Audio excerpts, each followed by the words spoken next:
Hello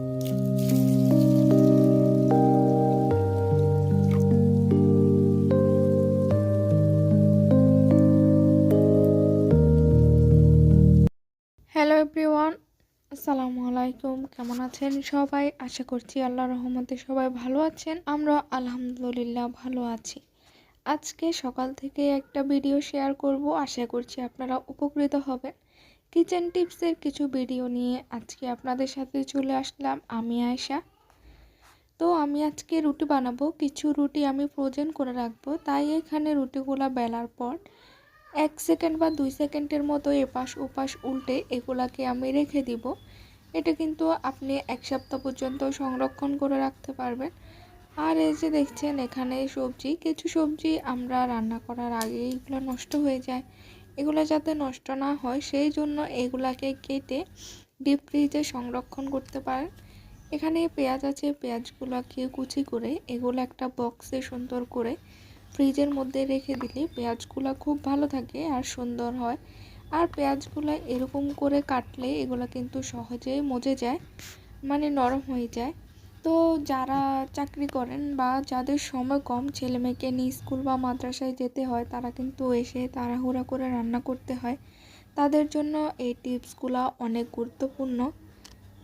তো এখানে আমি টমেটোও কেটে নিয়েছি। টমেটো বেশি দিন কিন্তু বাইরে থাকে না, নর্মাল ফ্রিজে রাখলেও এগুলো অনেক সময় নষ্ট হয়ে যায়। তাই এগুলাকে কেটে ভালো করে ধুয়ে ডিপ ফ্রিজে সংরক্ষণ করলে এগুলা কিন্তু অনেক দিন থাকবে। তো আমি সবগুলো এখানে ভালোভাবে কেটে নিয়েছি। এখন এগুলা বক্স করে এগুলোকে ফ্রিজে রেখে দেব। তো আমি এখন এগুলাকে ডিপ ফ্রিজে রেখে দেব। নর্মালি রাখলে কিন্তু এগুলা থাকবে না, ডিপের মধ্যে এগুলো রাখতে হবে, বরফ জমে গেলে আর এগুলো নষ্ট হবে না। আর এখানে যে মূলাটা আমি কেটে নিয়েছি, এটা কিন্তু ধুয়ে আমি বক্স করে রেখেছি। পরে রান্না করার সময় হালকা একটু সিদ্ধ করে নিলেই এটা খুব সুন্দরভাবে হবে। রান্না করলে এটার স্বাদও কিন্তু একই থাকবে। তো যারা এখনও নতুন সংসার শুরু করেছেন বা চাকরি বাকরি করেন কিন্তু কাজে তেমন একটা অভিজ্ঞ না, তাদের জন্য এই ভিডিওটি আশা করছি উপকৃত হবে। তো আমরা অনেক সময় দেখা যায় যে অনেক কাজ করতে ভেবেচিন্তে করি যে যদি অন্য কেউ একটু বলে দিত তাহলে উপকার হতো। তো তার জন্য এই ভিডিওটি। আমরা যারা সিলিন্ডার ব্যবহার করি তারা কিন্তু সব সময় ভাবি যে সিলিন্ডারটা কিভাবে জ্বালালে একটু কম গ্যাস খরচ হবে। তো তাদের জন্য বলবো, মশারির ডাল বা যে কোনো ডালে যদি রান্না করেন তাহলে সেগুলো কিন্তু কিছুক্ষণ ভিজিয়ে রাখবেন, তাহলে কিন্তু এগুলো সহজেই মজে যায়, খুব বেশি একটা সময় লাগে না। তো মশারির ডালও একই, যদি ভিজিয়ে রাখেন কিছুক্ষণ তাহলে এটা কিন্তু অনেক সহজেই মজে যাবে আর তাড়াতাড়ি হয়ে যাবে।